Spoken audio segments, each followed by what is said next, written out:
Zoe's bed was empty when I opened her door at 6:30 Sunday morning. Essential clothes were gone, but her favorite things had been placed where 6-year-old Ava could reach them. "I'm calling her," I said. Ava shook her head. "Don't make her come back." Minutes later, I confirmed Zoe was safe at a house 14 minutes away, and she sent 3 words. "I chose this." The message said she had left us. The objects in her room would later show me. She was still trying to take care of us. The house belonged to Laura Bennett, Ethan's cousin, and one of the few people both girls had known for years. Laura sounded more frightened than defensive when she answered. "Robert said you approved one night," she told me. "He said Zoe needed space before the guardianship hearing." "My father said that?" A pause followed. "Sam, I would never have opened the door if I'd known you hadn't agreed." I asked to speak to Zoe. Laura left the phone on the kitchen counter while she went to get her. I heard a cabinet close, then low voices too far away to understand. When Laura returned, she said Zoe did not want to come to the phone. The 3 words already glowing on my screen felt less like an explanation than a door Zoe was holding shut from the other side. I stared at them while Ava stood in the doorway, wearing one sock and clutching the gray sleeve of Zoe's favorite hoodie. Beside her on the carpet were Zoe's dog-eared bedtime book and the tin of gel pens they used at the kitchen table. Zoe had taken her school clothes, toothbrush, charger, and sneakers. She had left the things Ava reached for when the house felt wrong. "Did you see her leave?" I asked. Ava rubbed the hoodie cuff against her cheek. She hugged me. "When?" "When it was still dark." "Did she say where she was going?" Ava shook her head. "Did she tell you not to wake me?" Her eyes dropped to the carpet. "She said you were tired." 9 days earlier, Ethan had died. Since then, tired had become the word everyone used when they meant broken, frightened, or unable to carry one more thing. I had filed the petition to become Zoe's guardian 6 days before that Sunday morning. I had believed paperwork, routine, and keeping both girls under the same roof were the 3 things I could still control. The night before, my parents had come for dinner, pretending they wanted to help. My mother, Patricia, waited until the plates were nearly empty before she folded her napkin and placed it beside her glass. "You cannot keep doing all of this alone," she said. "You have work, the house, Ava, the court petition. You have not even had time to grieve." "I'm aware." Robert leaned back in his chair. My father had always preferred to let my mother introduce a decision, then describe it as practical. "We could take Ava for a while," he said, "just until things are stable." Ava was drawing circles in a smear of sauce with the tip of her fork. Zoe sat beside her, shoulders straight, watching my parents instead of eating. I looked from my father to my mother. "You mean both girls?" Patricia's face tightened as if I had deliberately misunderstood her. "Zoe has other arrangements that can be made." "What arrangements?" "She is 13. Ethan had family. There are people who can take responsibility." Zoe's hand stopped beside her water glass. Ava looked at her immediately, waiting for the expression she should copy. I put my palm flat on the table. "Zoe lives here. No one is saying she should be put on the street," Patricia said. "But Ava is our granddaughter. She needs stability, and you need to be realistic about what belongs to you now. Both girls belong here." My mother looked directly at me. "Keep your real daughter. Send the other one away." For a second, the room made no sound at all. Not the refrigerator motor, not the clock above the pantry door, not Ava's fork against her plate. Zoe did not cry. She did not push back from the table. She only looked at me, then at Ava. I stood so quickly my chair scraped the floor. "No," I said. "Both girls live with me. That is not changing." Patricia opened her mouth. "This conversation is over." Robert exhaled through his nose. "Sam, your mother is talking about something temporary. She just told me to send my child away." "She is not legally your child yet," Patricia said. The sentence struck harder because it was technically true. Ethan's will named me as the person he wanted to raise Zoe, but the court had not appointed me. The adoption Zoe and I had begun discussing before Christmas had never made it past the conversation stage. Ethan had died before we filed anything. None of that made Patricia right. I walked them to the door and stood there until Robert's sedan backed out of the driveway. When I returned to the dining room, Ava was still in her chair. Zoe had begun stacking plates. "You don't have to do that," I told her. "It's fine." "It isn't fine." She gave me a small, careful nod, the kind she used when she wanted an adult to stop worrying about her. I crouched beside Ava and told both girls the same thing I had said after Ethan died. No one was going to separate them. This was their home. My parents did not get a vote. Ava asked, "Is Zoe real?" Zoe's fingers tightened around 2 plates. "Yes," I said. "Of course she is." I should have stayed there longer. I should have asked Zoe what she had heard instead of telling her what I meant. But Ava needed a bath. The kitchen was a mess. And an email from the court investigator had arrived while we were eating. I mistook motion for safety. Later, I found Ava under her blanket, with the family tablet playing a bedtime story. I plugged it into the charger on her dresser and kissed her forehead. Zoe was in the hall outside her own room. "You okay?" I asked. "I'm tired." "Sewing." N. I touched her shoulder. She leaned toward me for half a second, then stepped back. "Get some sleep," I said. "Tomorrow we'll make breakfast and figure out the week." She nodded. That was the last time I saw her in our house before dawn. Now the family tablet sat dark on Ava's dresser, and Zoe's message glowed in my hand. My mother did not answer when I called. My father answered on the 4th ring. "Where is she?" "She is safe." "You put her in your car without telling me." Zoe asked for help. "You told Laura. I approved it." "You were asleep, Sam." Patricia was right. The girl needed space. "The girl has a name." He said nothing. I ended the call before my voice broke. Then I knelt in front of Ava. "I am going to Laura's house." Ava gripped the hoodie tighter. "I'm not mad at you," I said. "But I need you to tell me only what you saw. Did Grandpa come inside?" "No." "Did Zoe walk out by herself?" Ava nodded. "Did she want to go?" Her mouth trembled. "She said it was better." "Better for who?" Ava looked toward the empty bedroom. I waited, but she pressed her lips together. I picked up my keys. I still believed the lie would collapse the moment Zoe saw me and heard that I had never agreed to let her go. I still believed bringing her home was the same thing as making her feel she belonged. At Laura's house, I would learn that Zoe was not waiting for permission to return. She was already defending the reason she had left. Laura opened the door before I reached the porch. She wore the same cardigan she had thrown over her pajamas and held her phone against her chest as if it were something dangerous. "I am so sorry," she said. "I thought you knew." "Where is she?" "In the kitchen. She ate a little." I stepped inside, then stopped. The woman from next door was sitting with Ava at our house for less than an hour. I had promised I would call the moment I saw Zoe. Every part of me wanted to walk through Laura's kitchen, take my child by the hand, and end this before anyone could turn it into something permanent. Laura lowered her voice. "Robert called me last night.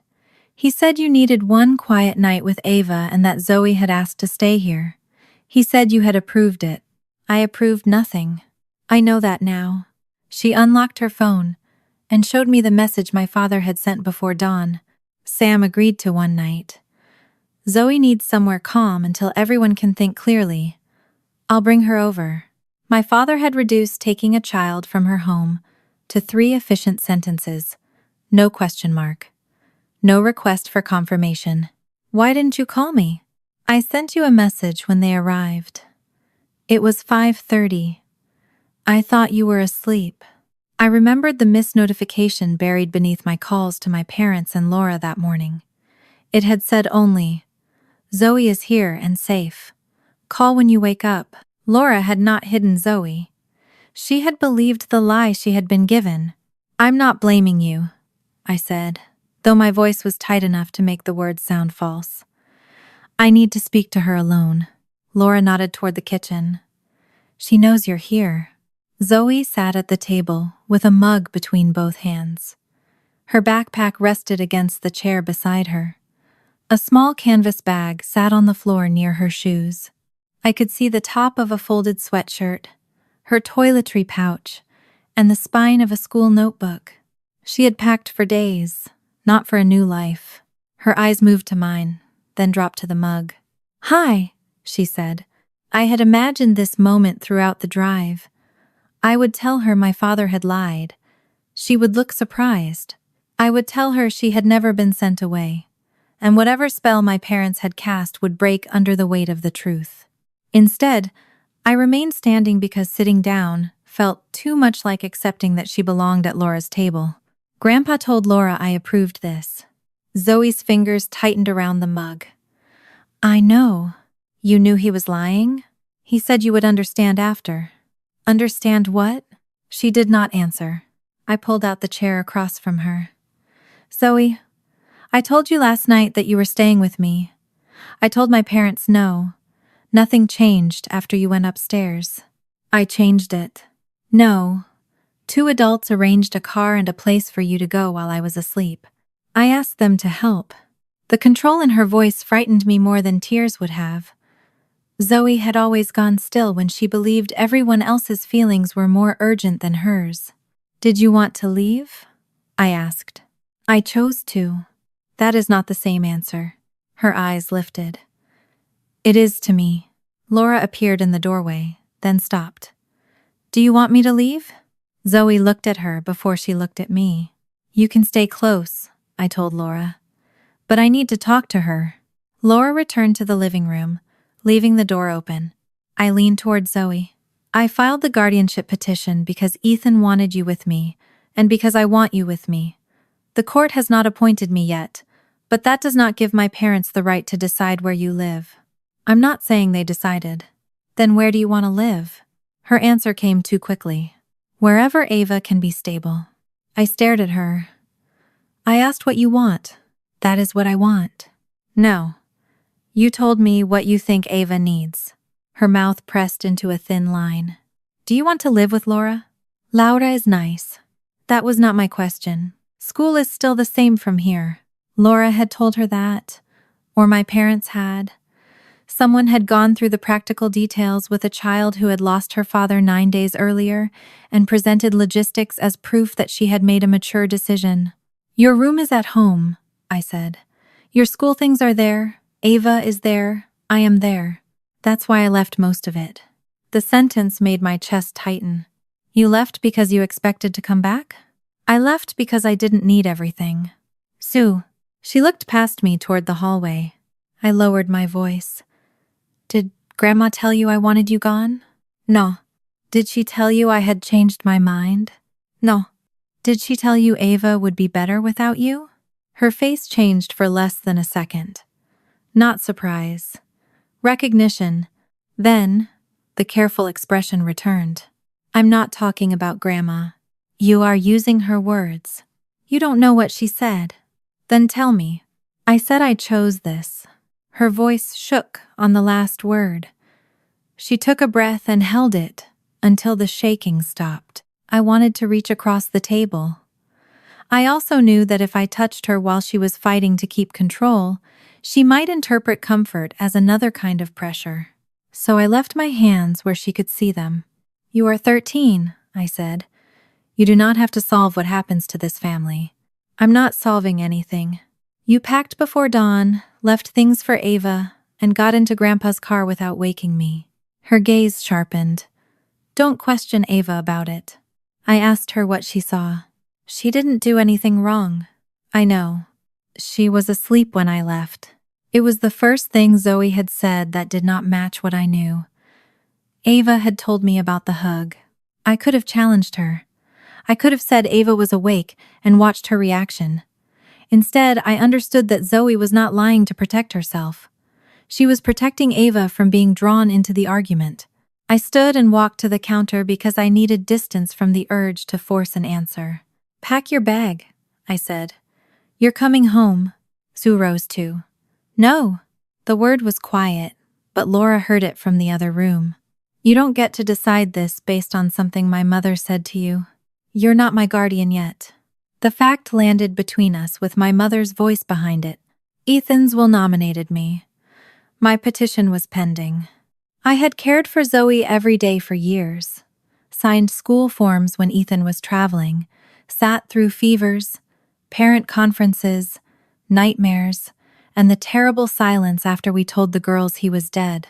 But that Sunday morning, there was not yet a court order with my name on it. Laura came back to the doorway. Sam, I won't keep her from you, but I'm not going to put her in a car while she's saying no. She was taken out of my house because my father lied to you. I know. And I will say that to anyone who asks. Then help me bring her home. Laura looked at Zoe, then at me. I can help keep her safe until this is sorted out. I cannot physically make her leave with either of us. I hated her for being reasonable. I hated myself more because I knew what a struggle in that kitchen would do. Zoe would stop being a grieving child and become the person responsible for deciding which adult was allowed to touch her. Laura's house would become another place where love meant being pulled in opposite directions. I picked up my phone and opened the guardianship filing confirmation from 6 days earlier. This is not an open-ended stay, I said. You keep going to school. Laura tells me if you leave this house, Grandpa and Grandma do not pick you up. I am updating the court tomorrow morning. Zoe's face remained controlled, but her shoulders lowered slightly.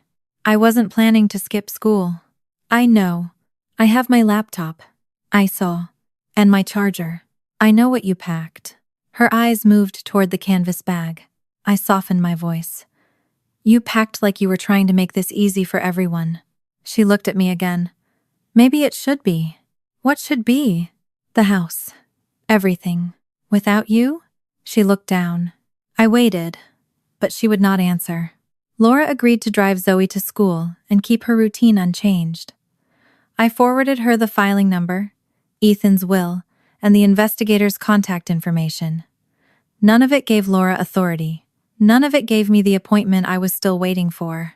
It only documented that I had not agreed to the arrangement my father created. Before I left, I stood a few feet from Zoe. I love you, I said. I know. I want you home. She swallowed. You'll understand later. It was the same promise Laura said my father had made. I drove back to Ava without Zoe beside me. By then, anger was no longer the hardest thing I carried. The harder truth was that Zoe had heard me say she belonged and still believed leaving was the safest thing she could do. I would not drag her through Laura's doorway to prove she was mine. I would correct the record, preserve the messages, and ask the court for the authority Ethan had wanted me to have.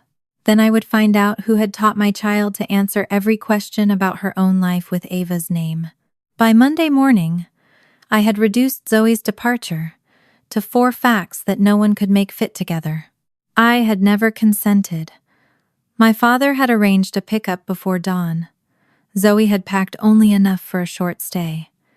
Every answer she gave about her own future began with Ava. I sent those facts to the court investigator without adding what I felt about them. I attached my father's message to Laura and the timestamp from Laura's unanswered call. I did not send photographs of Zoe's room. The hoodie, the bedtime book, and the tin of gel pens were not evidence of who had driven her away. They were only evidence that Zoe had thought about what Ava would reach for after she was gone. The court appointed an attorney to represent Zoe's expressed wishes. I learned about it through a brief notice that explained almost nothing, except that Zoe would have someone whose responsibility was not to make me feel better. That should have reassured me. Instead, I imagined my mother's version of the story arriving first. Patricia would not describe what she had done as sending a child away. She would call it helping Zoe make a mature choice. She would say I was overwhelmed, Ava was unstable, and everyone needed space.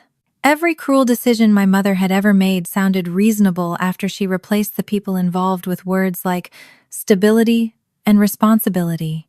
For the next several nights, Ava carried Zoe's hoodie from room to room. She did not ask when Zoe was coming home. She asked whether Zoe had eaten breakfast, whether Laura knew how Zoe liked her sandwiches cut, and whether Zoe had taken her blue hairbrush. When I answered, Ava nodded as if she were checking items off a list. She woke twice on Tuesday.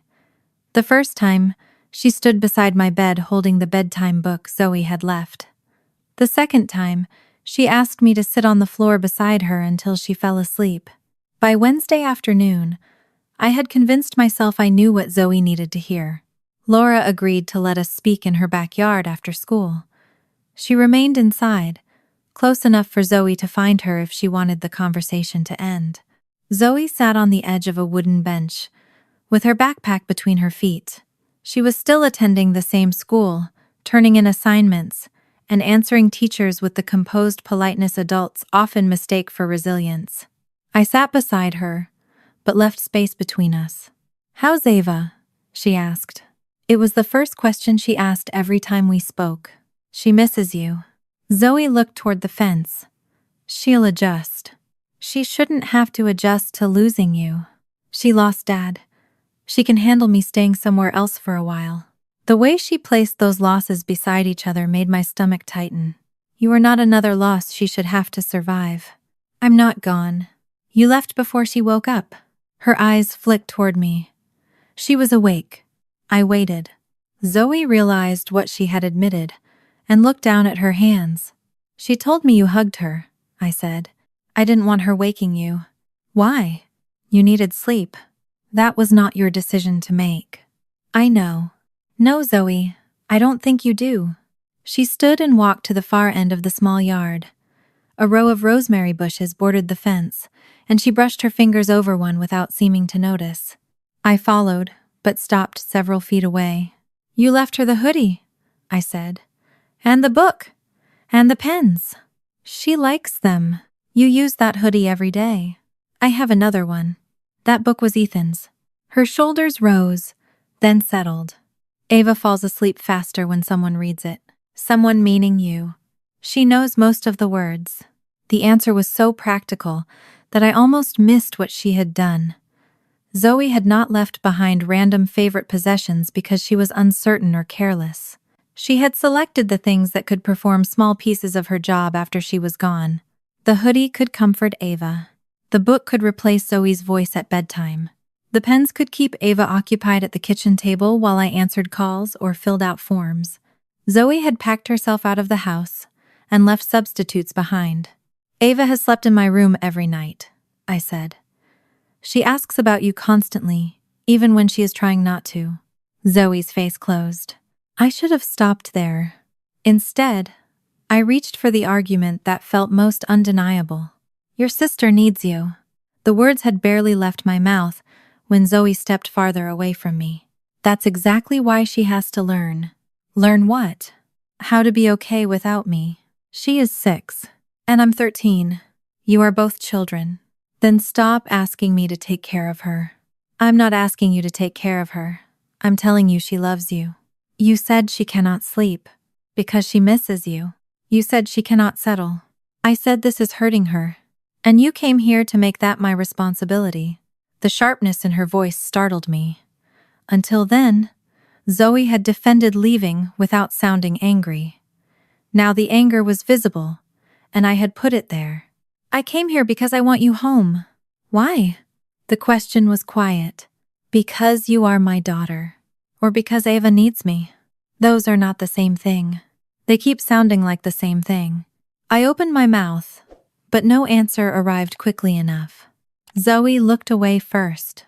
A memory surfaced before I could stop it. The night Ethan died, Ava had cried until she vomited. I had been on the phone with the hospital, then the funeral home, then Ethan's brother. Zoe had stood in the hallway in her pajamas, white-faced and silent. I had put my hand on her shoulder and said, "You're the strong one. Can you sit with Ava for 5 minutes?" 5 minutes had become an hour. After that, I had praised Zoe whenever she helped Ava eat, sleep, dress, or stop crying. I had called her mature when what I meant was convenient. I had thanked her for making the worst days easier without asking what those days were costing her. Patricia had not invented Zoe's belief that being useful secured her place in the family. She had found it already living in our house. I should not have said it that way, I told her. Zoe folded her arms. But it's true. Ava does need care. That care is my responsibility. She still calls for me. She is allowed to miss you. That does not make you responsible for fixing it. Zoe studied my face as if looking for the condition hidden behind the sentence. Then let her get used to me being here. At Laris? For now. That is what you want? She turned back toward the rosemary. It's what makes sense. Again, she had answered with reason instead of desire. I wanted to ask what Patricia had told her. I wanted to demand her phone and read every message myself. But if I treated Zoe's private conversation like property I could seize, I would only prove that every adult believed her voice belonged to whoever had the strongest claim. Your attorney may ask about the messages Grandma sent you, I said. Zoe's head turned. Did you tell them about the messages? I told the investigator that Grandma contacted you after dinner. I do not know what she wrote. She didn't order me to leave. I didn't say she did. She explained what could happen. The phrase chilled me. What could happen? Zoe's mouth tightened. That's between me and my attorney. I held her gaze, then nodded. All right. She looked surprised. If you want your attorney to see them, that is your choice. If you do not, I will not take your phone from you. They show I thought about it. Maybe they do. They show no one forced me into Grandpa's car. Getting into the car is not the only decision that matters. Her eyes narrowed slightly, but she did not answer. When our time was over, Laura came outside. Zoe lifted her backpack and walked toward the house. At the door, she turned around. I'm giving the messages to my attorney, she said. All of them. She expected me to object. I did not. That evening, I received notice that Zoe had voluntarily provided a private message thread for review at the temporary hearing. I was not given the full conversation. I knew only that Patricia's words would be placed beside Zoe's claim that she had made a careful, informed decision. 2 days earlier, I had believed those messages would free Zoe from defending the choice my parents had built around her. By the night before the hearing, I was no longer sure whether they would expose the pressure or prove how completely Zoe had accepted it. The judge did not begin with my mother's message. She began with Zoe. Do you understand why we are here today? Zoe sat beside her attorney at the smaller table across the aisle from me. She wore the navy sweater she usually saved for school presentations. Her hands were folded on top of a yellow legal pad, though she had not written a word. Yes, she said. And do you understand that your attorney represents your wishes, not your stepmother's wishes or your grandparents' wishes? Zoe glanced at me when the judge said stepmother. Yes. My parents sat behind their attorney on the other side of the room. Patricia had chosen a cream jacket and a thin gold necklace, the clothes she wore when she wanted concern to look like authority. Robert kept his eyes on the table. Laura sat in the back row.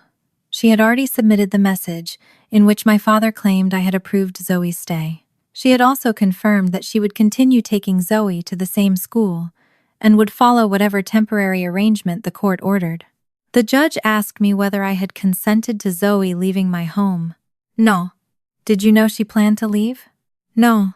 Did you authorize Robert or Patricia to arrange transportation? No.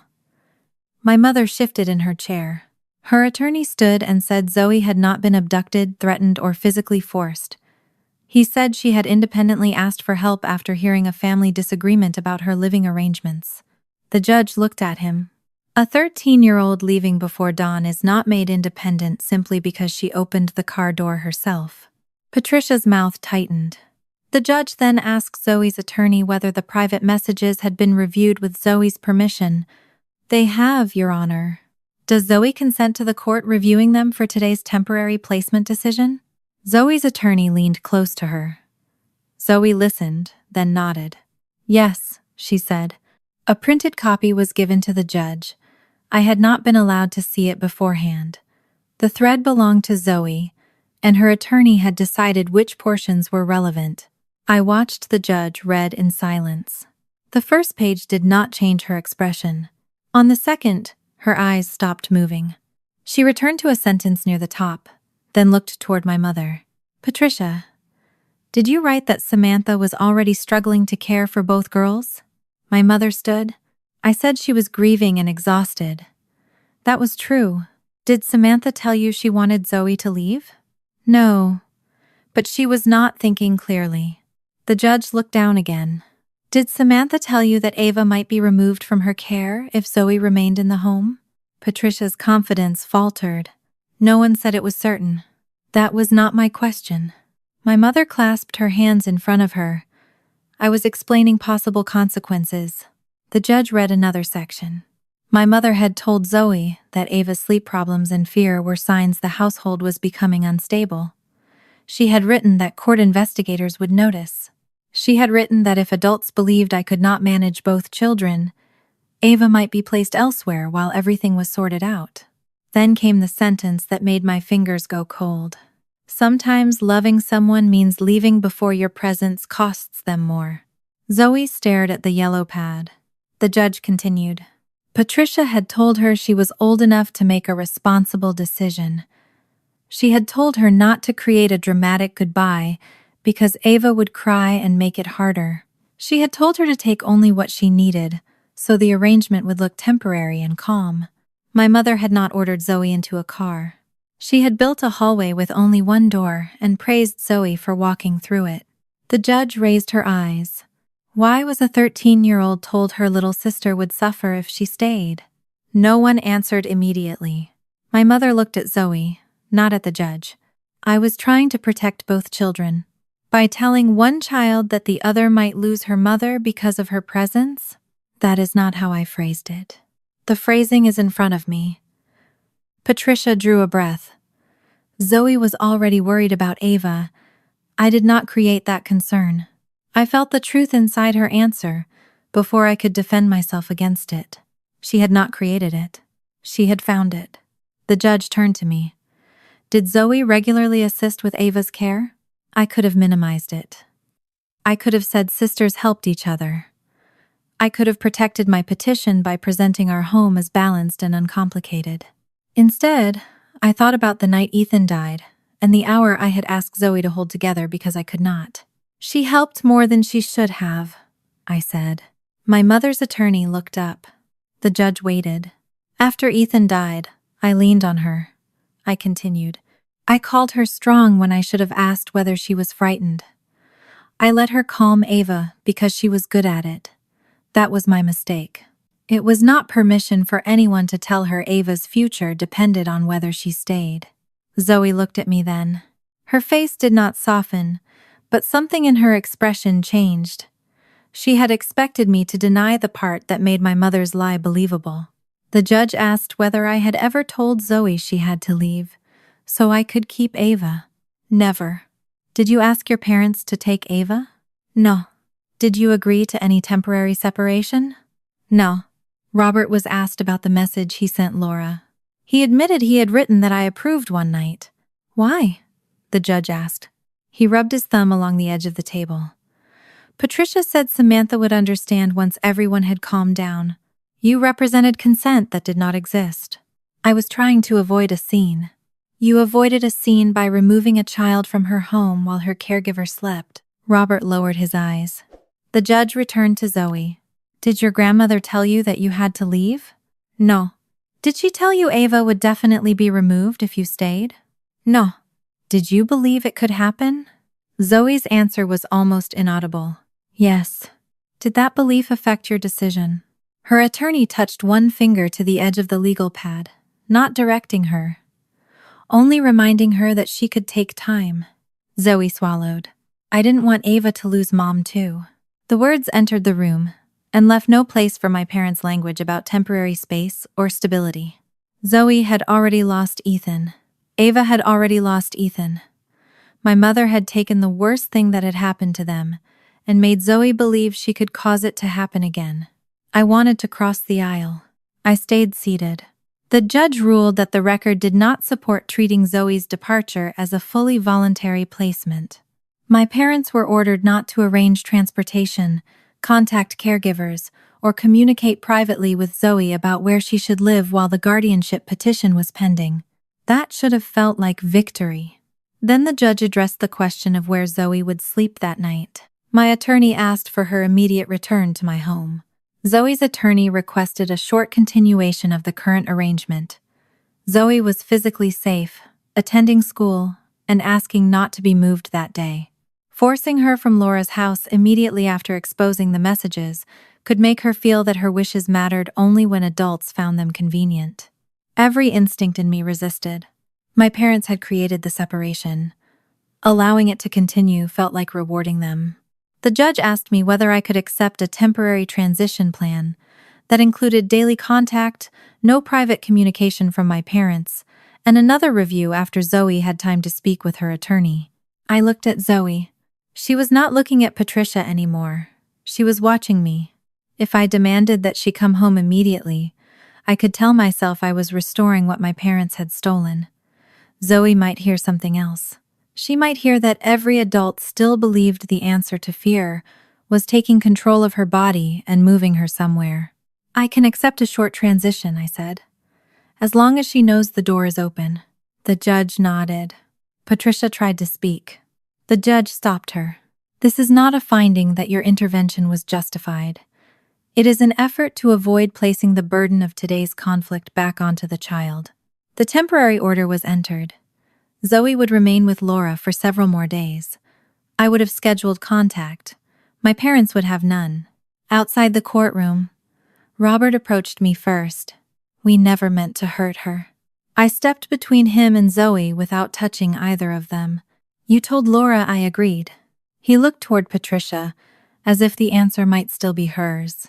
My mother stood several feet away, pale and rigid. I was right that the household was unstable, she said. You admitted it yourself. I admitted I asked too much of Zoe. That is what I was trying to fix. You did not fix it. You used it. Patricia's eyes moved toward Zoe.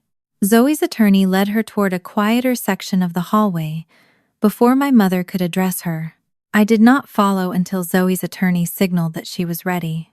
Zoe stood near a window, overlooking the parking lot. The glass reflected the two of us, without making us look like we belonged together. The judge believed you, I said. She believed the messages. She believed they affected your choice. Zoe pressed her lips together. You do not have to stay at Laura's because Grandma told you to, I said. You can come home. Her eyes filled, but no tears fell. Maybe Grandma was wrong about what the court would do. She was. That doesn't mean she was wrong about everything. What else do you think she was right about? Zoe looked through the window at the cars below. You were sleeping before I left, she said. Ava didn't scream. She didn't wake you up. You got one quiet night. My chest tightened. That is not proof the house is better without you. You said yourself you asked too much of me. I did. That means I have to change. What if you can't? I will. She shook her head. You keep saying Ava misses me. You keep telling me she needs me. Maybe you do not know how to have me there without needing me to make things easier. That is not why I want you. But it is what happens. Her voice cracked. She looked down before I could see more. I reached for her, then stopped. Come home and let me prove it. Zoe wiped one cheek with the heel of her hand. You want me to come home because you think Grandma made me leave. She did. She made me scared. She did not make the house hard. I could hear the courtroom door opening behind us. People began moving into the hallway, but the space around Zoe remained painfully still. She finally looked at me. Maybe she lied about what would happen to Ava, she said. But she wasn't wrong that everything is easier when I'm not there. Then she walked back to Laura, without waiting for me to answer. The first scheduled call between the girls lasted 11 minutes. Ava spent 20 of them getting ready. She changed shirts twice, because Zoe liked the one with yellow stars. She arranged the gray hoodie beside her on the couch, then moved it out of view. She opened the tin of gel pens and drew a crooked purple heart on a sheet of printer paper. "Are you going to show her that?" I asked. Ava covered it with both hands. "Maybe." The family tablet rested against a stack of books on the coffee table. Laura had agreed to call at 7, after Zoe finished her homework. The temporary order allowed daily contact, but the first 2 nights Zoe had spoken only to me. She had asked whether Ava was eating and sleeping. She had not asked to speak to her. At 6:59, Ava sat with her knees pressed together and her hands beneath her legs. "You can tell her you miss her," I said. She looked at the tablet. "I know. You can tell her anything." "I know." The screen lit before I could say more. Zoe appeared at Laura's kitchen table. Her hair was tied back, and one earbud cord hung against her sweater. For a second, neither girl spoke. Then Ava smiled too widely. "Hey, hi," Zoe said. "I made a heart, but it's not done. You don't have to finish it." "I know." Their words kept touching the surface of what had happened, then moving away. Zoe asked about school. Ava said her teacher had changed the reading chart. Ava asked whether Laura had cereal with marshmallows. Zoe said she had eaten eggs. I stayed in the armchair near the window, far enough away to give them space but close enough to hear. Ava picked up the bedtime book Zoe had left. "I read this with Mom." Zoe's eyes moved toward me. "That's good," she said. Mom skips the fox voice. "I do not skip it," I said. "My fox is different." Ava giggled. Zoe almost did. For one brief moment, they looked like sisters on an ordinary call after one of them had gone to a sleepover. Then Ava asked, "Are you coming home tomorrow?" Zoe's face changed. "I don't know. The judge said Grandma was wrong. The judge said Grandma shouldn't have told me those things. So you can come back." Zoe looked past the screen, perhaps toward Laura. "It's not that simple." Ava's fingers tightened around the book. I leaned forward. "You don't have to decide tonight." Zoe nodded, but Ava's mouth had already begun to tremble. "She wants you here," I said. "She needs to know you're not leaving her." Zoe looked directly at me. There it is again. "What?" "She needs me." I said she needs to know you did not abandon her. You keep using her to ask me to come back. I'm trying to help both of you. You're telling me what happens to her if I don't do what you want. The accusation landed harder because I had heard the judge describe my mother's messages in almost the same terms. That is not what I'm doing. Zoe pulled the earbud cord through her fingers. You said she isn't sleeping. She has nightmares. You said she carries my hoodie. She misses you. You said she needs to know I didn't leave her. She does. Then if I come back, it will be because she cannot handle me being gone. No, it will be because this is your home. And then what happens the next time she cries? I take care of her. You said that before. The screen blurred for a moment as Zoe shifted the tablet. Ava lowered the bedtime book into her lap. I don't cry that much, she whispered. Zoe's expression softened. I know, Av. I can sleep. I know. I don't need your hoodie. Zoe closed her eyes. Ava, you can use it. I don't need it. The words came faster now, as if Ava had practiced them. I can read by myself. I can get my own water. I can be good. You are good, Zoe said. I won't make you do stuff. You never made me. Ava looked at me, then back at the screen. Then you can come home. Zoe pressed both palms against the edge of the table. I can't come home just because you promised not to need me. Ava's face crumpled. I reached for the tablet, intending only to end the call, before they hurt each other more. Sue saw my hand. Please don't make her think this is her fault. I'm not. You keep telling her I should come back because she misses me. That is one reason. No. That is the same reason everyone always gives me something to do. Her voice rose, not loudly, but enough that Laura appeared at the edge of the screen. Do you want to stop? Laura asked. Zoe nodded without looking away from us. Ava slid off the couch. Wait, I said. She ran down the hallway before I could reach her. Zoe took a breath. I'm sorry she's upset. You do not have to apologize for her feelings. You say that, but you keep bringing them to me. I wanted to defend myself. I wanted to tell her I had only been honest about what Ava was experiencing. Instead, I saw the shape of the trap I had stepped into. Patricia had told Zoe that Ava's suffering made leaving necessary. I had told Zoe that Ava's suffering made returning necessary. Different demands. Same burden. I handled this wrong, I said. Zoe's face remained guarded. I thought hearing Ava wanted you home would help. It doesn't. What would help? I don't know. It was the first answer she had given about herself that did not contain Ava's name. Let it stand. We'll stop for tonight. Zoe nodded. Good night, I said. Night. The screen went dark. I found Ava in Zoe's room beneath the desk, her knees pulled to her chest. The purple heart lay folded in her fist. I sat on the carpet a few feet away. That was hard, I said. She did not answer. You didn't do anything wrong by asking her to come home. Ava shook her head. What? I'm not supposed to. Not supposed to what? Make her come back. You cannot make Zoe do anything. But you are allowed to tell her you miss her. Ava pressed her forehead against her knees. She'll think she has to take care of me. Did Zoe tell you that? No. Did Grandma? Her shoulders stiffened. I waited. The court order had stopped private contact after the hearing. It had not erased whatever had been said before it. Ava, look at me. She lifted her head slowly. What did Grandma tell you? She said Zoe was tired. The answer was simple enough to sound safe.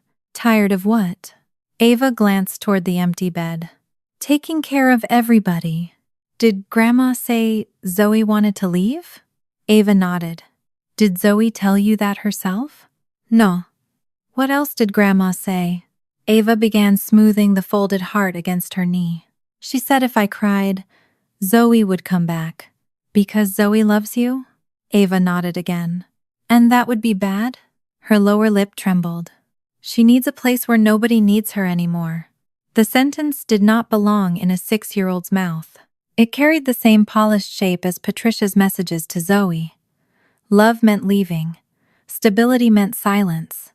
A responsible child absorbed pain without making it another person's problem. Did Grandma send that on the tablet? I asked. Ava looked toward the hallway. I listened. To a voice message? She nodded. Is it still there? I don't know. I did not reach for the tablet. Not yet. I moved closer and sat beside her beneath the desk. You are allowed to want your sister home, I said. Ava stared at the purple heart. But then she has to come. No. Wanting something does not make someone do it. Grandma said Zoe would feel bad. Zoe might feel many things. You are not responsible for choosing all of them for her. Ava leaned against my arm. I was good when she left. The words were almost too quiet to hear. What do you mean? I didn't scream. The room seemed to tilt. Ava had not been asleep when Zoe left. She had not failed to stop her because she was frightened or confused. She had stayed quiet because someone had taught her that silence was the kindest thing she could give her sister. I wrapped one arm around her, but I did not tell her everything would be fixed. I did not promise Zoe would be home by morning. For the first time since the bedroom had gone empty, I understood that bringing Zoe back was no longer the whole problem. One child had been taught that love required her to leave. The other had been taught that love required her to let it happen. The next morning, I placed the family tablet on the kitchen table and did not touch it. Ava stood on the other side of the table in her pajamas, watching me as if the device might punish her for what she had said beneath Zoe's desk. I am not going to open anything without you, I told her, and I am not asking you to prove Grandma did something bad. Ava pulled one sleeve over her hand. She said it to help Zoe. I know that is what you believed. She wasn't yelling. People do not have to yell to make a child afraid. Ava looked toward the dark screen. The night before, I had asked too many questions too quickly. I had heard Patricia's language in my 6-year-old's mouth and responded as if the right sequence of answers could repair what I had missed. This time, I asked only what Ava could know. When Grandma talked to you, Did you hear her voice or read words? Her voice. Was it before Zoe left? Ava nodded. Did Zoe hear it with you? No. Did Grandma say Zoe asked her to tell you those things? Ava thought for several seconds. She said Zoe needed me to understand. That was not the same answer. Did Zoe ever tell you she wanted to live somewhere without you? No. Did Zoe ever ask you not to cry? Ava's eyes filled. Grandma said if I cried, Zoe would feel bad. What did you think would happen if Zoe felt bad? She would come back. And what did you think would happen if she came back? Ava rubbed her covered hand over her cheek. She would have to do everything again. I kept my voice level. What does everything mean? Make my cereal when you're on the phone. Sit with me when I wake up. Find my shoes. Read the Fox book. Each answer was small enough for a 6-year-old to understand. Together, they formed a job no 13-year-old should have been given. Did Grandma send you a message on the tablet? Ava nodded. Do you want to show it to me? She stared at the device for so long that I thought she might say no. Then she climbed onto the chair, entered the 4-number code Ethan had helped her choose, and opened the child messaging account we had approved for family calls. Patricia's contact was still there because the temporary order had blocked new communication. It had not erased the old thread. Ava tapped one voice note. My mother's voice filled the kitchen, low and patient. Ava, sweetheart, Zoe has been taking care of everyone for a long time. She needs a place where nobody asks her to fix things. If you cry or ask her to stay, she may come back because she feels guilty. A loving sister lets her go, even when it hurts. I need you to be brave and show her you will be all right. The message lasted 23 seconds. Patricia had not told Ava that Zoe hated her. She had done something more effective. She had made Ava responsible for proving Zoe could leave without guilt. Ava reached to stop the message before it replayed. Did I do it right? She asked. The question broke something in me. You did what you thought would protect your sister. So I did it right? No, honey. There was never a right way for you to lose Zoe quietly. Her face folded. I moved around the table and crouched beside her. You were not supposed to decide whether Zoe stayed, I said. That was not your job. But if I screamed, she would have stayed. Maybe she would have stopped. Maybe she would have hugged you longer. Maybe she would still have gone. You were never responsible for choosing for her. Ava wiped her nose on her sleeve. Does Zoe know Grandma told me? Not yet. Will she be mad? I don't know. The truthful answer frightened her, but I would not replace it with another promise about someone else's feelings. I asked whether I could tell Zoe what Ava had heard. Ava agreed only after I promised I would not play the recording for anyone else without discussing it with her and the people handling the guardianship case. Later that afternoon, I met Zoe at Laura's house. We sat in the living room this time. Zoe chose the chair nearest the front window. I sat across from her and kept the tablet closed inside my bag. I know what Grandma told Ava, I said. Zoe's shoulders stiffened. Did you question her again? I asked what she heard. She chose to show me the message. What did Grandma say? She told Ava, you were tired of taking care of everyone. She told her that crying or asking you to stay would make you come back because you felt guilty. Zoe looked toward the window. She was trying to keep Ava calm. She told a 6-year-old that loving you meant helping you leave. Zoe's jaw tightened. Ava did need to let me go. Did you ask her to? Zoe did not answer. Did you tell Grandma you wanted a life where nobody needed you? No. Did you tell Ava you wanted her to stop asking for you? No. Then Grandma did not explain your choice to Ava. She created one for her. Sue stood. You're making it sound like none of it was real. What part was real? Ava depended on me. Yes, you depended on me. The words came without hesitation. I could have argued that I was grieving. I could have listed the calls, forms, meals, and funeral decisions that had filled those days. Instead, I remembered one moment clearly enough that there was nowhere to hide from it. The night Ethan died, Ava had been on the bathroom floor, crying so hard she could not catch her breath. My phone kept ringing. The hospital needed an answer about his belongings. Robert was asking which funeral home we would use. I had stood in the hallway with one hand against the wall because the house would not stop moving. Zoe had been there in her pajamas, her own face empty with shock. I had handed her Ava's water cup. "You're the strong one," I had said. "Can you sit with her for 5 minutes?" Zoe had sat there for more than an hour, while I handled what I called adult tasks.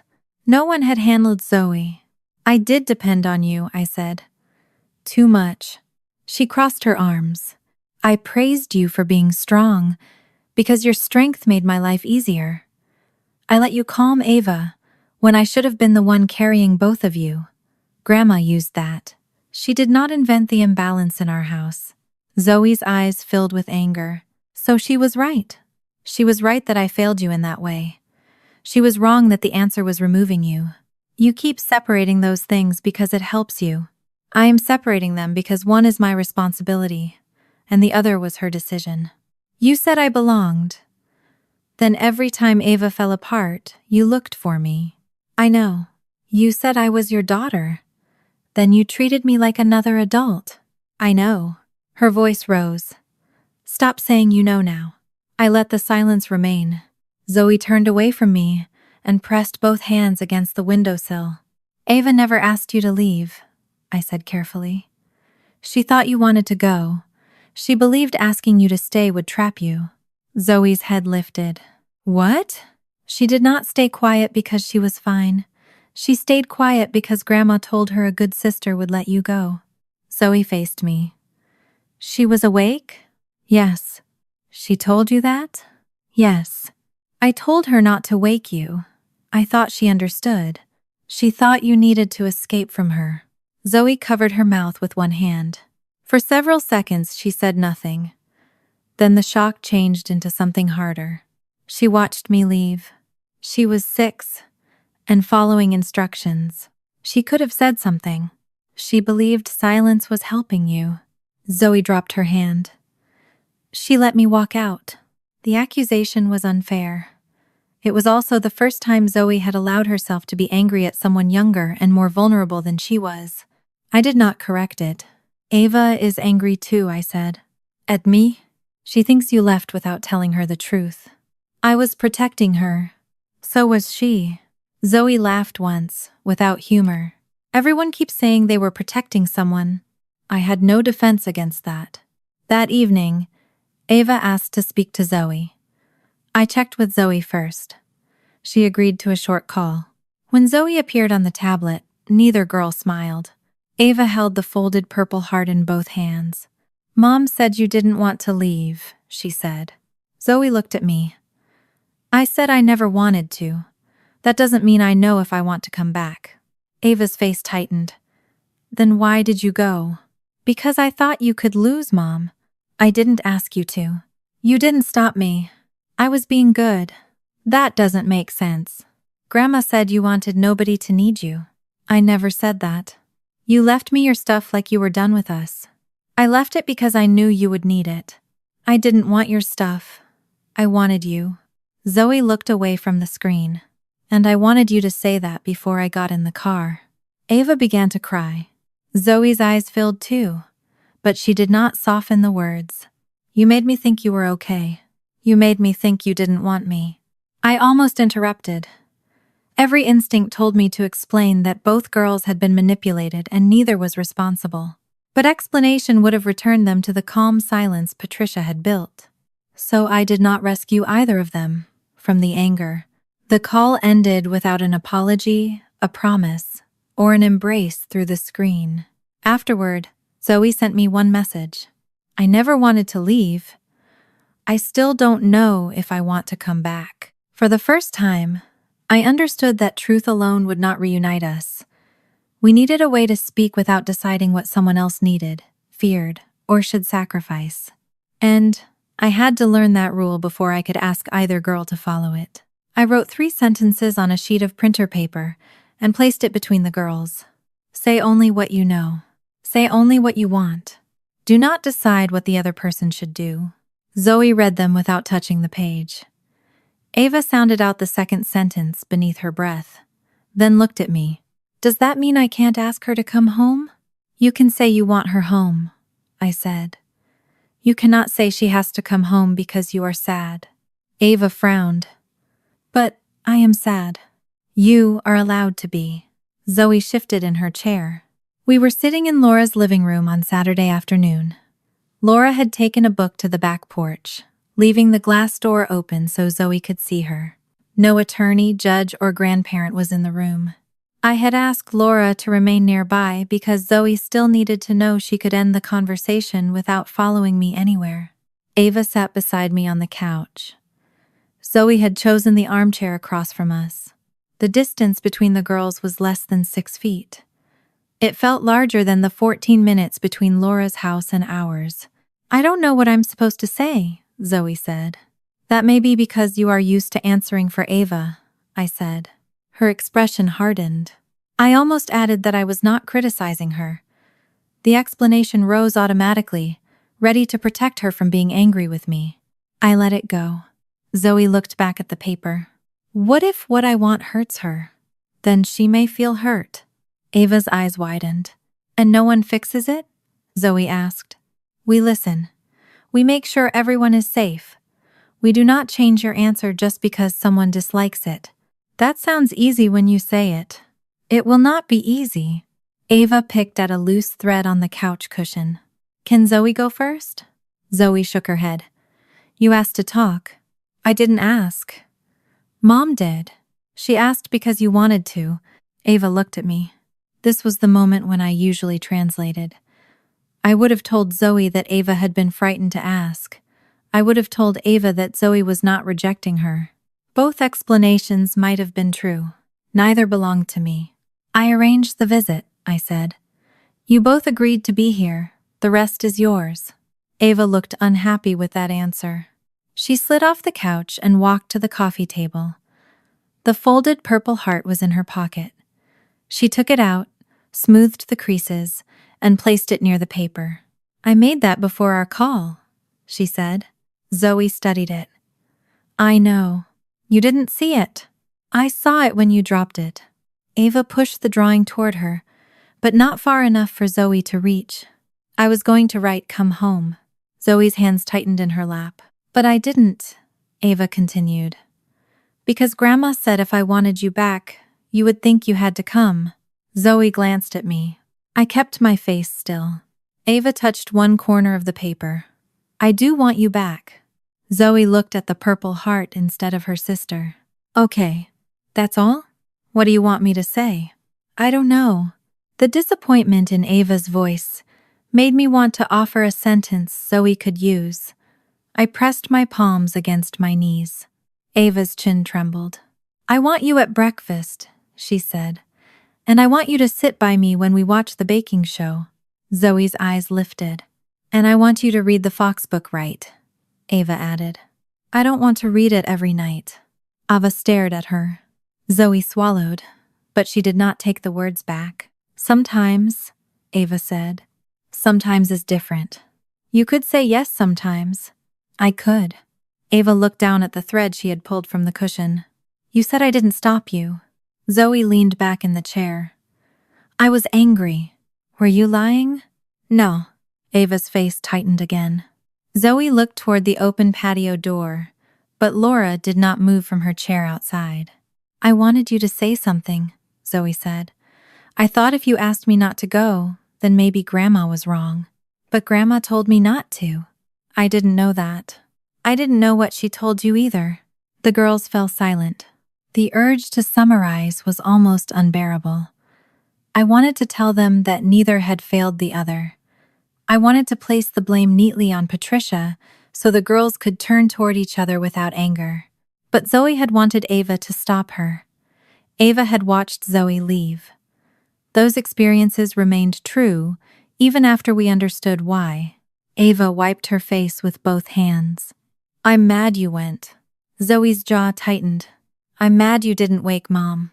I thought Mom would make me stay. She should have. You don't get to decide that. You decided for me. So did you. Ava looked at me, frightened by Zoe's answer. I did not correct either girl. You both made choices about the other person without asking, I said. That is the only part I will say for you.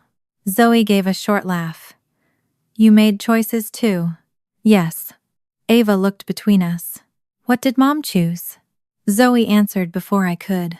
She chose me when she needed somebody to help you.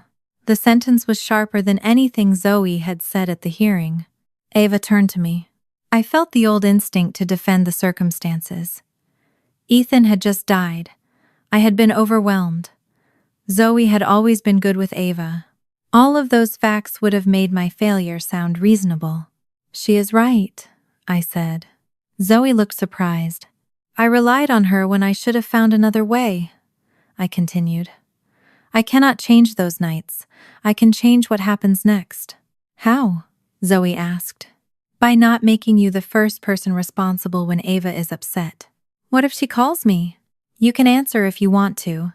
And if I don't? Then I take care of her. Ava folded her arms. What if I want Zoe? You may want her. What if she says no? You may be disappointed. Ava's eyes filled again. And she still gets to say it? She asked.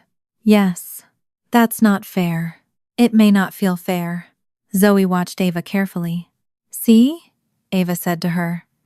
I don't like it. A small change passed over Zoe's face. Not amusement exactly, but recognition. You don't have to like it, Zoe said.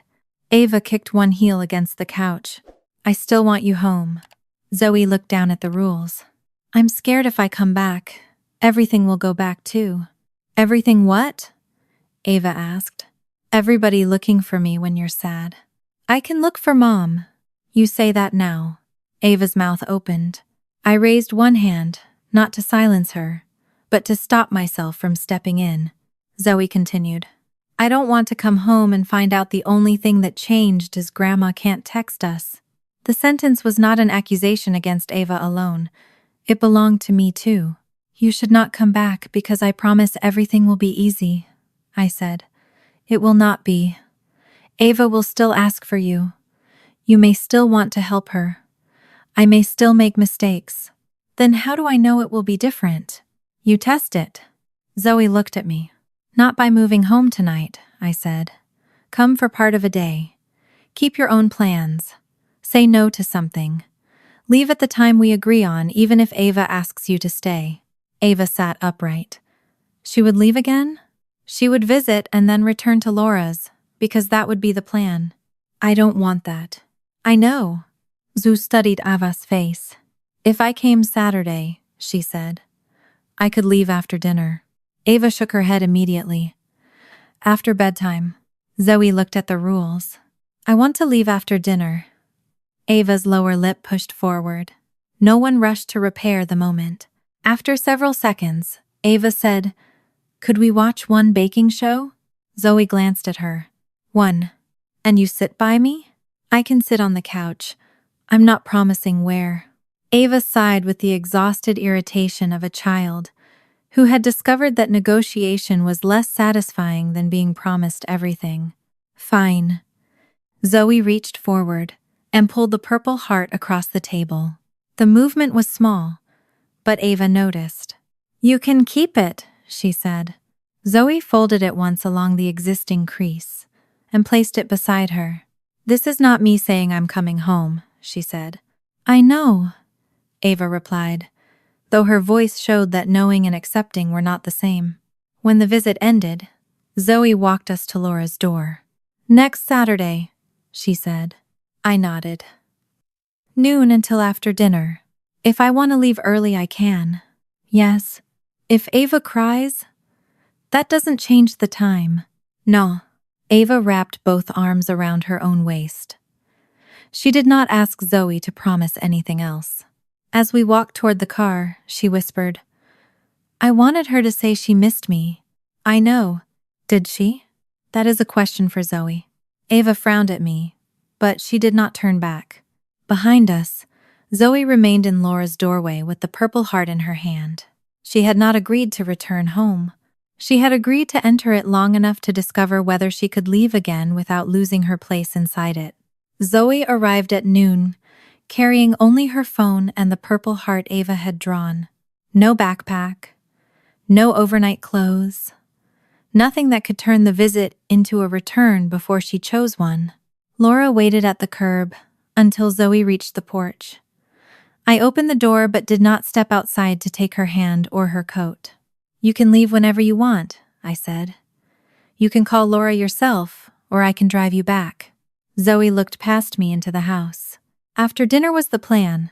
It still is. And if I want to leave before? You tell me."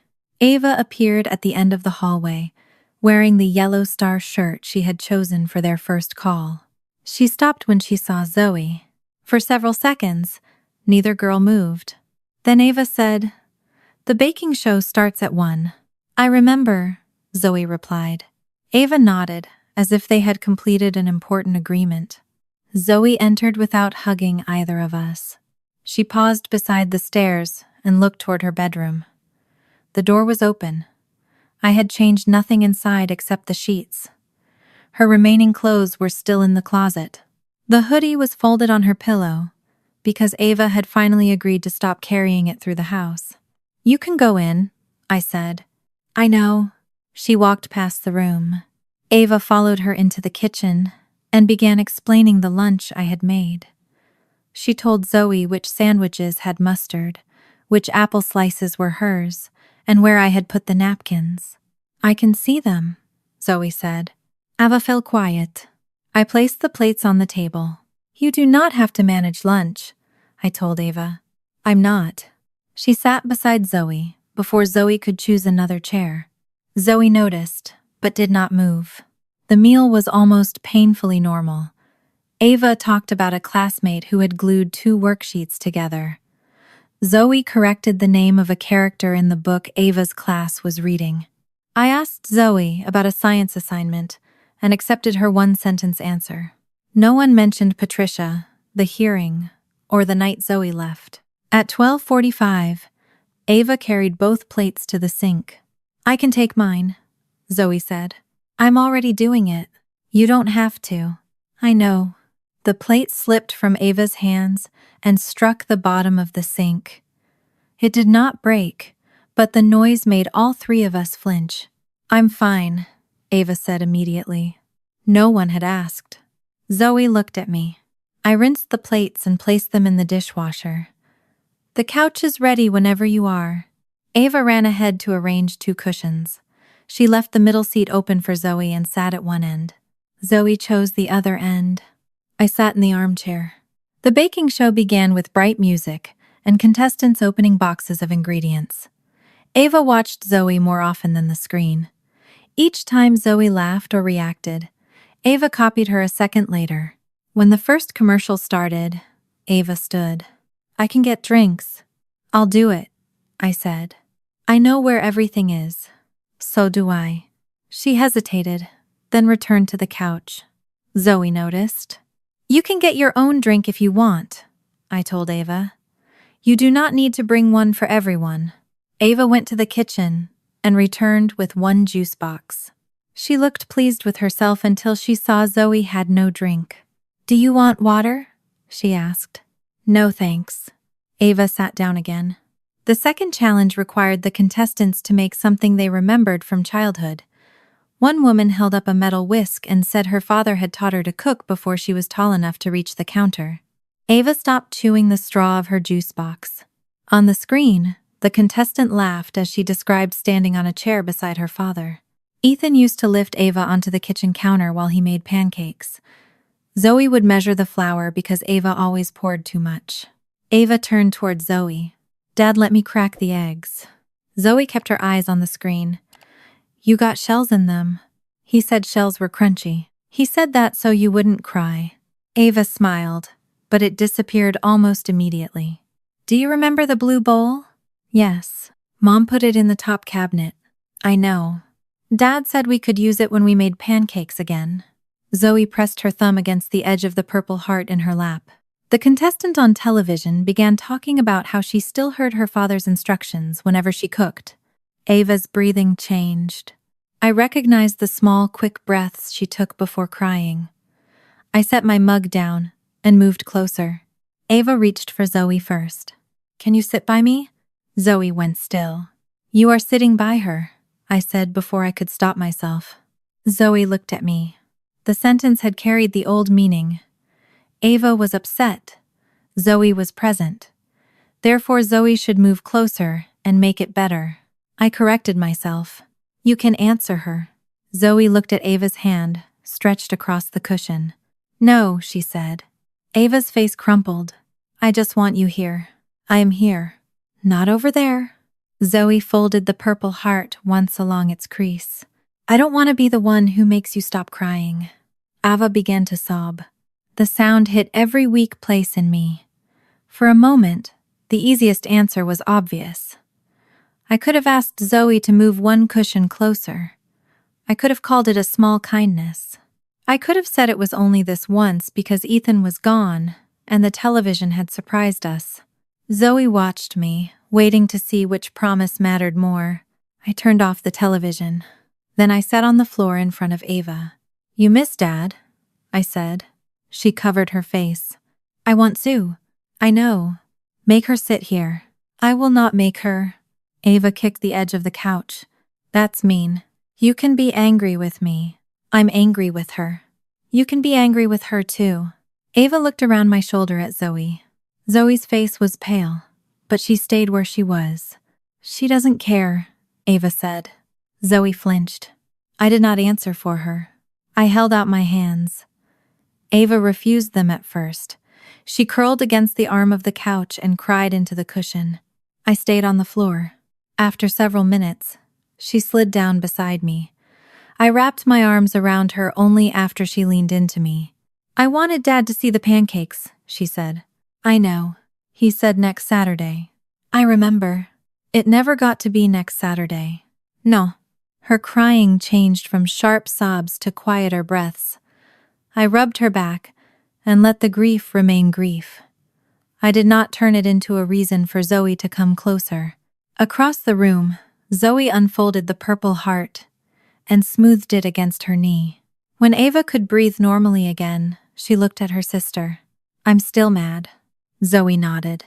"Okay. You could have sat by me. I could have, but you didn't." "No." Ava leaned against me. "Are you leaving now?" Zoe looked toward the front door. "No. We said after dinner." Ava seemed surprised. So did I. The rest of the show remained off. We did not restart the cheerful music and pretend the interruption had passed.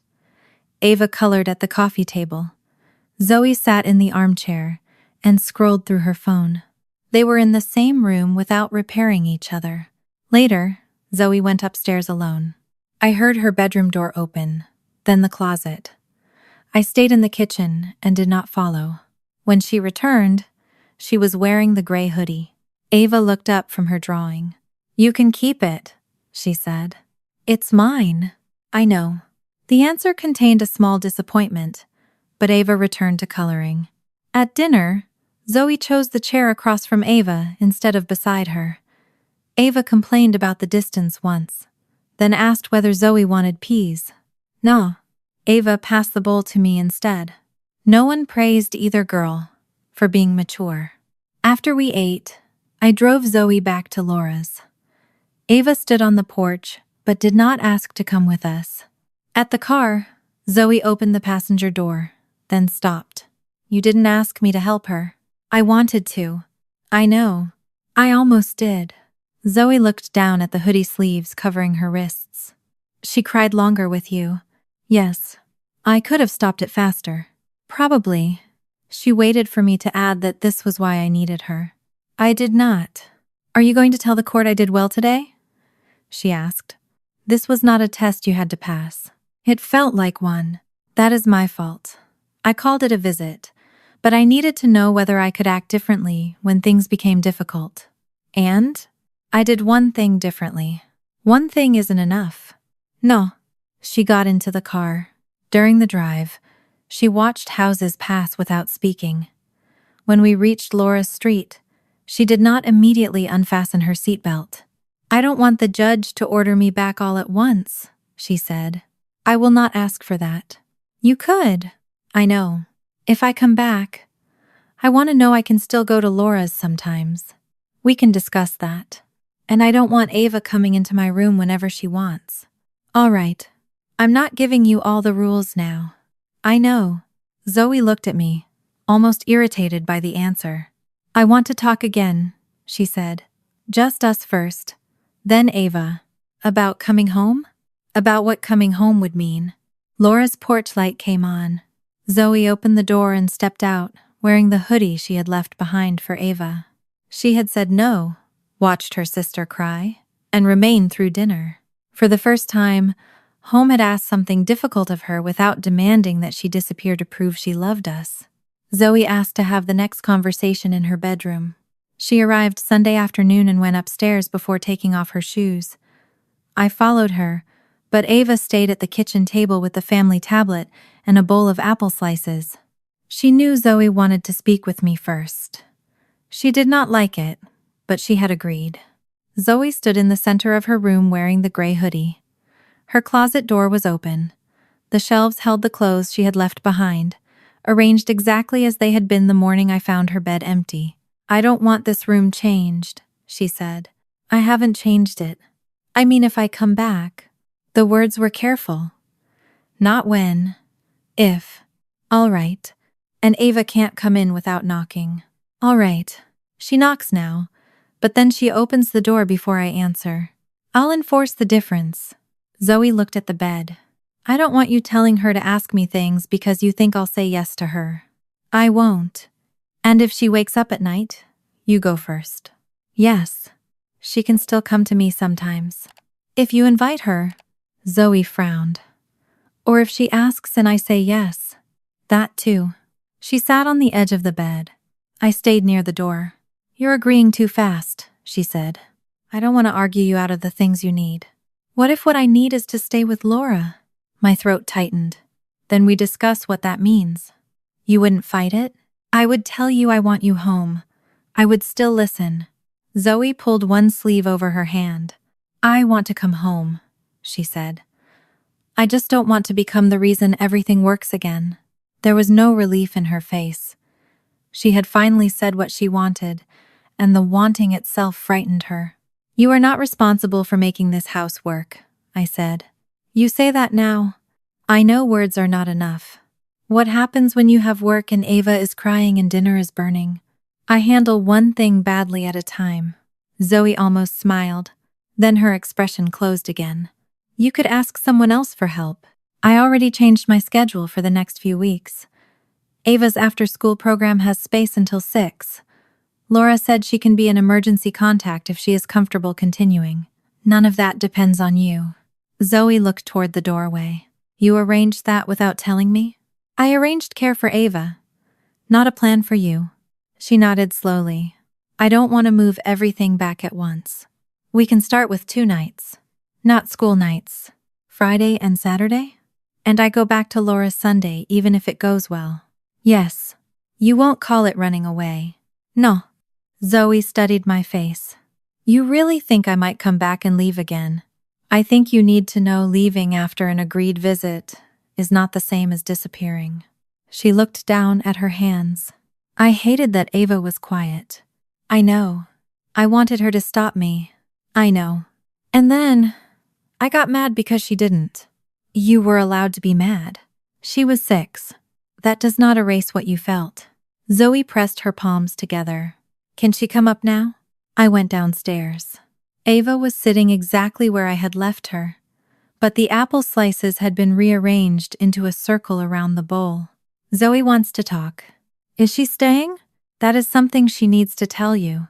Ava slid from the chair and followed me upstairs. At Zoe's door, she raised her fist and knocked. Zoe looked at me. Come in, she said. Ava entered and stopped beside the desk. She did not climb onto the bed or reach for the hoodie. I sat on the floor near the wall. Zoe remained on the edge of the mattress. Ava chose the desk chair and turned it around so she could face her sister. For a moment, all 3 of us waited. Then Zoe spoke. Grandma told me you could lose Mom if I stayed. Ava's feet stopped swinging. She said the court might think Mom couldn't take care of both of us. Zoe continued. She said if I left quietly, everything would calm down. Ava looked at me, then back at Zoe. Grandma told me you were tired of taking care of us. I was tired. Ava's face changed. But I wasn't tired of you, Zoe said. She said if I cried, you would come back because you felt bad. I would have. That's why I didn't cry. You did cry. After. Zoe's eyes filled. I thought you were okay. I wasn't. You looked okay. I was being good. The sentence made Zoe flinch. Ava rubbed both palms over her knees. I wanted you to stay, she said. I wanted to scream, but Grandma said you needed me not to. Zoe looked toward the window. I wanted you to scream. Ava's mouth opened. I wanted you to wake Mom, Zoe continued. I wanted somebody to tell me I was wrong before I got in Grandpa's car. You told me not to. I know. Then how was I supposed to know? You weren't. Zoo's voice broke. Ava began to cry, but she did not reach for her sister. I'm mad at you, she said. Zoe wiped her cheek with the sleeve of the hoodie. I'm mad at you too. That's mean. It's true. Ava looked at me. I did not tell either girl to apologize.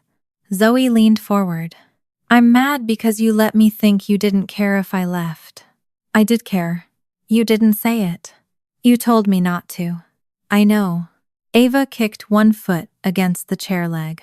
I'm mad because you left your stuff, like I could use it instead of you. I thought it would help. It didn't. The book helped. Ava hesitated. A little. The hoodie helped. It smelled like you. Zoe covered her face for a moment. When she lowered her hands, she looked younger than 13. I left those things because I wanted to take care of you after I was gone. I didn't ask you to take care of me after you were gone. No. I asked you to stay. You didn't. I wanted to. The difference between what Ava had wanted and what she had been allowed to say settled into the room. Zoe reached across the space between the bed and chair, but she stopped before touching Ava. I never wanted to leave you, she said. Ava stared at her hand. Then come home. Zoe pulled her hand back. I want to. Ava's face brightened. But I'm not coming home to be your other mom. You're not my mom. I know, but sometimes everyone acts like I am. I don't. You ask me first when you're scared. Because you know what to do. That's the problem. Ava frowned. Zoe tried again. I can help you because I love you. I don't want to help because everyone thinks I have to. Ava looked at me. What if Zoe says no? You may ask me, I said. What if I want her? You can tell her that. And she can still say no? Yes. Ava's shoulders slumped. I don't like that rule. I didn't like the rule that said I had to leave, Zoe said. Ava considered this. They're not the same. No, Zoe said. But both rules decide for somebody. Ava looked down at her fingers. I want you home even if you say no sometimes. Zoe's breath caught. And I want to come home even if you're mad at me sometimes, she replied. Ava stood, but she did not run toward the bed. Can I hug you? Zoe nodded. Ava crossed the room and wrapped her arms around Zoe's waist. Zoe held her for several seconds, then loosened her arms first. Ava stepped back without being pushed. I remained on the floor. There was one truth left that belonged to me. I taught both of you part of this before Grandma used it, I said. Zoe looked at me. I treated your calm as proof you were fine. I let you help with Ava because you were good at it, and I praised you instead of noticing you were carrying too much. Then I kept telling Ava you were strong, so she learned that needing you was normal. Ava's eyes moved between us. I am sorry, I continued. I am not asking either of you to tell me it is okay. Zoe folded her hands in her lap. It isn't okay. I know. You can't just promise it won't happen. No. You have to let me leave a room without following me. I will.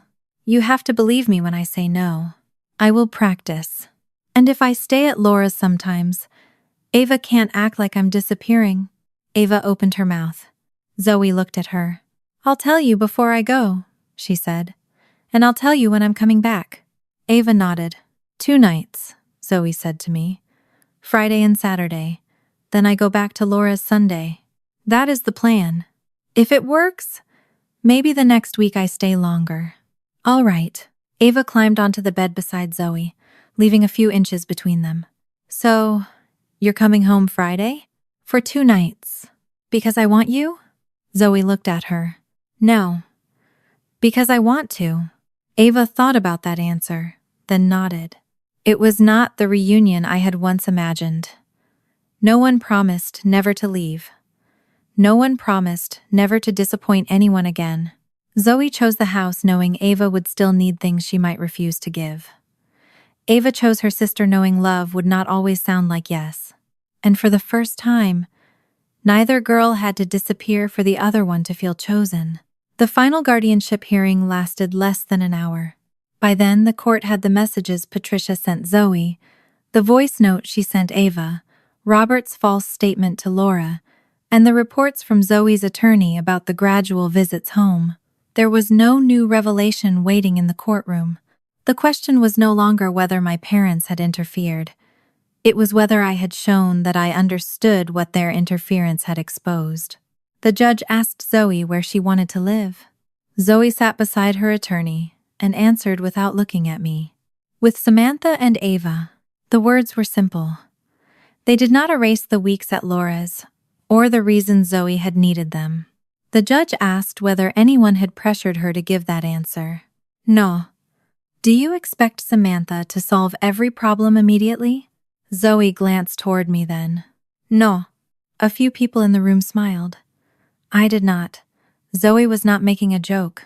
The judge approved my permanent guardianship and incorporated the contact protections recommended for both girls. My parents could not communicate privately with either child. Any future contact would happen only if I believed it was safe, with the girls' knowledge and under boundaries that did not allow Patricia or Robert to discuss placement, loyalty, or what one sister supposedly needed from the other. Patricia sat very still while the order was read. She did not lose her house, her money, or her place in the community. No one led her away. The court did not give me a speech about victory. It gave me responsibility. Outside the courtroom, Robert approached alone. He stopped several feet away when he saw Zoe beside me. I'm sorry, he said. Zoe did not answer. He looked at me. Could you tell Ava we love her? No. His face tightened. You may write 1 letter, I said. Send it through my attorney. Do not ask either girl to respond. Do not explain what you think happened. Do not speak for Patricia. Robert looked toward the courtroom doors where my mother remained with her attorney. And if you decide the letter isn't appropriate, then they will not see it. He nodded once. I had once imagined justice as the moment my parents understood exactly what they had done. Standing there, I knew their understanding was not something I could build our home around. Zoe touched my sleeve. Can we go? We left. Her return did not happen with suitcases lined across the porch. The first weekend became 3 nights. 3 nights became a school week. Zoe still spent some Sundays with Laura, not because she had been sent away, but because she liked the quiet, and because leaving by agreement helped her trust that the house would remain hers when she came back. Before each visit, she told Ava when she was leaving and when she planned to return. At first, Ava asked the same question every time. Promise? Zoe never promised that nothing would change. She said, that's the plan. Eventually, that became enough. I kept Ava in the after-school program, even after Zoe moved most of her clothes home. I changed my work hours where I could. When I could not, I asked Laura or another adult for help. Zoe sometimes volunteered. I learned not to reward her help, as if it proved she belonged. Thank you had to mean thank you. Not now the whole house depends on you again. There were mistakes. One night, Ava woke from a nightmare and called Zoe's name before mine. Zoe opened her bedroom door, looked down the hallway, then closed it again. Ava cried harder when I came instead. She heard me, she said. I know. She didn't come. I know. Ava was angry through breakfast. Zoe ate cereal without defending herself. I wanted to tell Ava that Zoe had done exactly what we had agreed she was allowed to do. Instead, I let Ava tell her. "I'm mad you didn't come." Zoe looked up from her bowl. "I heard you. That makes it worse." "Maybe. Why didn't you?" "Because I didn't want to." Ava's eyes filled. Zoe continued eating. A few minutes later, Ava asked me to cut her toast. She did not speak to Zoe before school. That afternoon, they sat on opposite ends of the couch watching the baking show. No apology was demanded. No one left. Nearly 3 months after the final order, I was answering emails at the kitchen table when Ava came downstairs carrying the Fox book. Zoe was on the couch with headphones around her neck, working on a science project. A poster board covered the coffee table. She had written half the title and arranged several photographs beside it. Ava stopped in front of her. "Will you read this to me?" Zoe glanced at the book. "Not tonight." Ava hugged it against her chest. "But Mom does the fox wrong." "I know. You do it better." "I'm busy." "It's short." Zoe looked toward me. The old pattern waited inside that glance. Ava wanted something. Zoe could provide it faster or better. I could ask for one small favor and call it kindness. I returned my attention to the email on my screen. Ava waited. Zoe picked up a photograph and moved it to the other side of the poster. "No," she said again. Ava's mouth tightened. She stood there long enough that I wondered whether she would cry. Then she walked to the kitchen and placed the book beside my laptop. "Can you read it?" "Yes." "With the fox voice?" "My fox voice." "It's not very good." "That is the voice available tonight." Ava considered this, then climbed into the chair beside me. I saved my work and opened the book. Halfway through the second page, I glanced toward the living room. Zoe had put her headphones back on. One foot moved to music I could not hear. She was still working on the poster, still irritated by the crooked title, still inside the house. Ava leaned against my arm and corrected the fox voice twice. Zoe did not come to rescue me from doing it badly. Ava did not mistake her refusal for abandonment. And no one left.